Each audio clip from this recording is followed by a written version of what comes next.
The war in Ukraine has been going on for nearly a month and a half.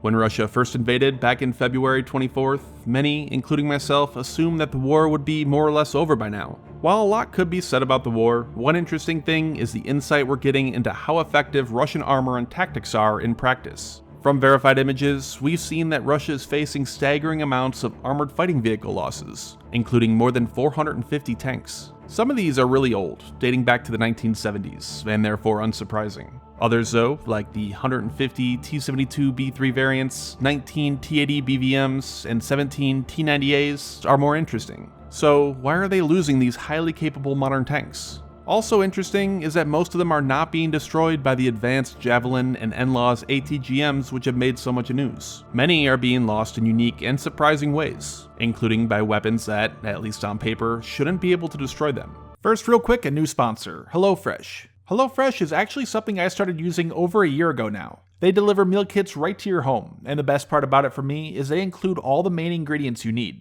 The meat, vegetables, things like onions, even seasonings, making it so much easier. I know nothing about cooking, basically anything beyond microwave popcorn and I'm clueless. But even I was able to easily follow along through the detailed and precise cooking instructions they give you, and it all turned out pretty good, I'd say. My 3 latest meals, well, they were all good, but the stuffed meatball rigatoni was the best. But they also have options for everyone. Meats, veggies, family friendly, and more. So even if you're a picky eater, they'll have something for you. Personally, I really dislike grocery shopping, and eating out or ordering in gets really expensive real quick. It also really helps you eating healthier, which is actually the reason I started using HelloFresh in the first place. So go and check them out. Use my link or go to HelloFresh.com and use code POGCABAL16 for up to 16 free meals, plus 3 surprise gifts across 6 HelloFresh boxes, plus free shipping. So go and give them a try. Make your meal planning so much easier. Again, HelloFresh.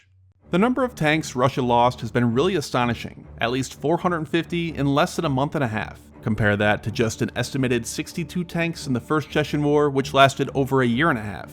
Tank armor has gone through numerous advances over the years, really limiting the impact of heat warheads like RPGs. Russian tanks almost always feature large use of ERA, or explosive reactive armor. These ERA bricks work best at stopping heat warheads. When hit, they disrupt the jet created by the shaped charge. There are a few problems though. First, it's a one-time use defense. Once detonated, the base armor is exposed and it's susceptible to subsequent hits. This was exploited by the Chechens where they'd volley fire large numbers of RPGs to overwhelm the ERA and destroy a tank. ERA is also heavy and it adds a lot of weight to the tank, hurting their speed and maneuverability. Due to this, it's often only placed in areas that are most likely to be hit. It's also only effective when hit head-on to detonate the explosive liner. So RPGs and other less capable ATGMs, which on paper shouldn't be able to penetrate these tanks' armor, might actually succeed if it strikes more vulnerable spots, or just gets lucky and hits in between ERA bricks. Other vulnerable areas on a tank include the tracks, even small damage to the tank's main gun can render it useless, other sensors and viewports on the turret, and the top of the turret itself, which is typically much thinner armored. Basically, even a heavily armored tank rated to have a frontal protection of over 1,000 millimeters against heat could still potentially be destroyed or disabled by a heat warhead rated at only 300 millimeters of penetration. But lucky shots are just that, and therefore cannot be relied upon. You want a way to destroy a tank with the highest chance of success. This is why many modern anti-tank guided missiles attack the top of turrets, targeting the largest vulnerable part of a tank. The armor there could be up to 10 times thinner. NLAWs and Javelin do just this, and we've seen our share of tanks destroyed by them, including this T-72B here likely destroyed by a Javelin. The problem though is that these two weapons require some range to work. Javelin's minimum range is 65 meters in direct fire mode, and NLAW's is 20 meters. And we saw this come into play when an NLAW's was launched from a building in Mariupol at a range of maybe 10 meters and fails. Had the distance been greater, it likely would have easily destroyed the tank. So while they're highly capable, they're not great for use in cities. They need to be more out in the open. However, then the ATGM teams are exposed to counterfire after they fire. And Russia has been operating drones in numbers recently to spot enemy movements near their forces. A way to avoid that is using anti-tank mines and IEDs. They can be planted well ahead of time and detonated remotely by radio or by tripwire, infrared, or pressure sensors, allowing the operators to get to a safe distance. They, however, have to know or expect that the enemy is going to come down that road in the future, and they also run the risk of harming innocent civilians if they happen to set one off.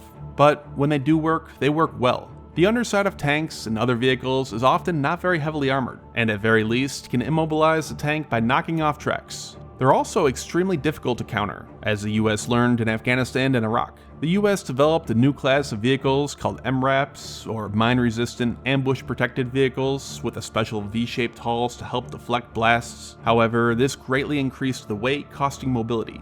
They utilized vehicles driving in front of convoys that could safely detonate them, however that just slowed everything way down. They then tested a whole bunch of other methods of detonating IEDs with a series of thermal, electric, and optical devices, however they all had little success. And Russia has been losing to them as well, and we can see that here with the destroyed T-90A tank.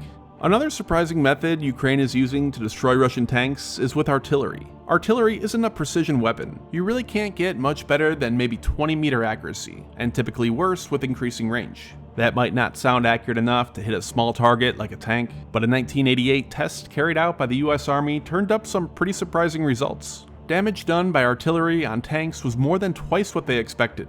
Also, none of the damage was due to direct hits. Fragments from the high explosive shells were able to penetrate the thinner armor most tanks have on the top of their turret.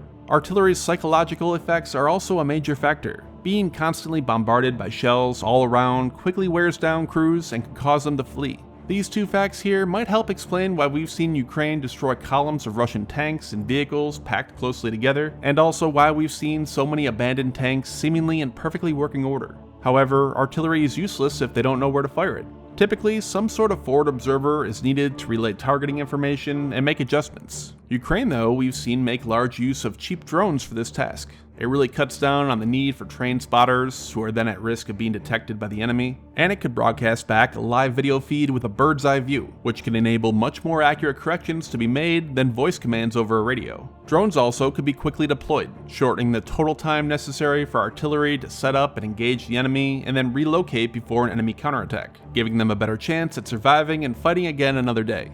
A lot of the Russian tank losses could likely have been avoided with more air cover. Artillery, like Ukraine's 2S1s, are hard to hide. They are large and somewhat slow, they take time to set up and fire and then drive away. This should make them easy targets, at least in theory, to spot by air and counter. However, Russia seems to be unable or unwilling to operate aircraft, including drones, scouting far out ahead of its ground forces. Same is true with mines and IEDs. One somewhat successful method the US used to mitigate them was with surveillance from the air by watching for the enemy to place them. Also, more air cover would help protect against ATGM teams. But again, another big reason likely comes down to poor training, leadership at every level, and low morale. Many tanks have been captured by Ukraine in perfectly working order after their crews abandoned them and ran away. Others run out of fuel or even driven off bridges. Poor leadership has been seen again with vehicles being packed closely together and not dispersed, even on the front lines, making them all easy targets. Also, apparent failures to coordinate with air cover and air defense. And lastly, logistics. Russia has deployed a wide array of tanks. Some are advanced, brand new designs, others dating back nearly half a century.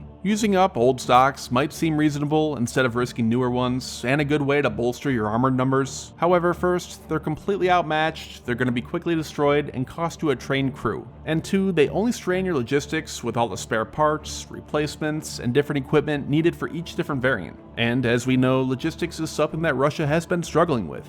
As the war goes on, with Russia shifting to fighting only in the east, it could help reduce the deficiencies and lack of air cover, as their forces are not stretched across the whole country as before. They can also advance forward slower across a broad front, which lessens overextending supply lines and risks of being attacked on its flanks. So in theory, Russian tank losses should begin to decrease going forward. But if there's one thing the course of the war has taught us, it's to expect the unexpected.